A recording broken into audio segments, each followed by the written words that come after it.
خديجه حبيبي. في المحطة اللي فات اكتشفتوا معنا شكون هما المشاركين اللي فازوا في المحطة ديال جهة طنجة، وكنرحب بكم في محطة جديدة بمدينة الرشيدية اللي كتمثل جهة درعا فيلالت.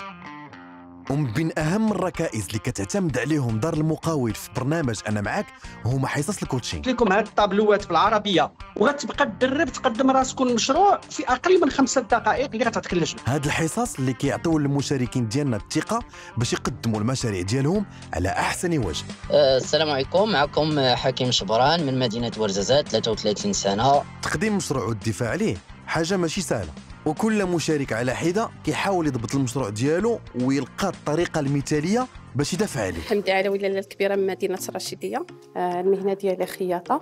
المشروع ديالي هو ورش استدامة لتدوير بقايا الثوب. هذا الثوب هذا تندير به ملابس المهن. الطموح ديالي هو ندير ورش ديال إنتاج ملابس المهن والألبسة الرياضية في مدينة الرشيدية، يعني الماركة ديال لاله الكبيرة تكون ماركة وطنيا وعالميا. يعني تنخدم على واحد لي توش بساطين، بحال دابا مثلا هذا الطباخ عنده فاش يدير المس ديالو. بوني محمد من مدينة الفوت، جيت باش نقدم البروجي ديالي قدام اللجنة في إطار المسابقة الراقية، حيت كاينين دي فامي كيبغيو أنهم يجيو للمغرب باش أنهم يفواياجيو في المغرب، ولكن مالوغوزمون تيكون عندهم واحد لونديكاب كيغيروا الوجهة للدول الأخرى لأنه ما كاينش اللي يسيب ليهم. معكم حسن عيش حموم من مواليد 1974 بجامعة أمرصيد إقليم ميدلت. التجفيف في المغرب ما كيجففش المشماش. المغرب كيستورد من دولة تركيا 9 الملاير سنويا. في المعرض ديال مكناس سلمت شهادة الاعتراف. الحمد لله خرجنا من الفلاحة التقليدية، ولينا في المنطقة كلها ولينا كندخلوا العصرنا في المنطقة إن شاء الله.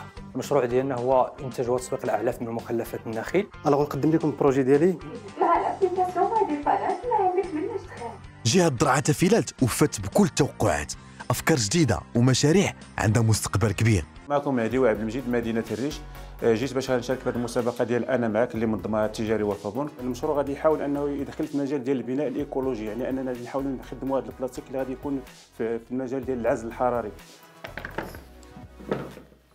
هذا كله مخلفات ديال البلاستيك. هادو صوبتهم أنا. عبد المجيد هذا راه بلاستيك مخلط مع لاموزيك مع الحجر، راه قاصع تسخونيه ولا بالنسبه للمراه ما تيدوش، يعني حتى هذا مخلط مع الحجر.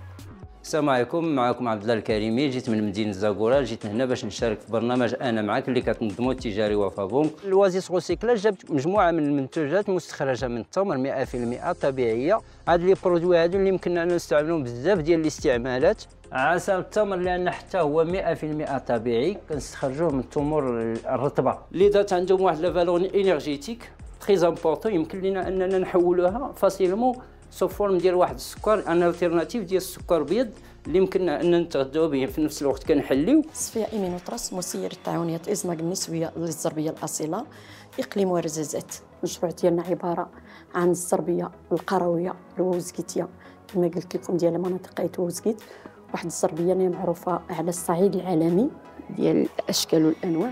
الزربيه الوزكيتيه اللي هي كلها عقده 400 درهم المتر كاري. هذا النوع هذا الشكل شحال باش كطيح 200 درهم. مزيان.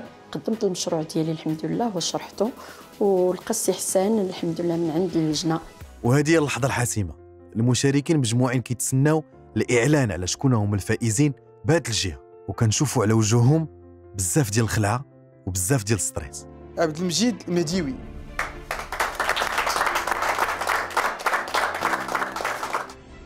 لاله كبيره حميدي علوي. حسن ايتحمو. أنا فرحان جدا بهذا، وكنشكر اللجنة اللي دارت فيها الثقة في هذا المشروع إن شاء الله، اللي إن شاء الله غادي يفتح واحد الآفاق كبيرة بالنسبة للتعاون ديالنا. وهنا سالت المحطة ديالنا بمدينة الرشيدية، وكنضرب لكم موعد في محطة جديدة، مدينة جديدة ومشاريع جداد.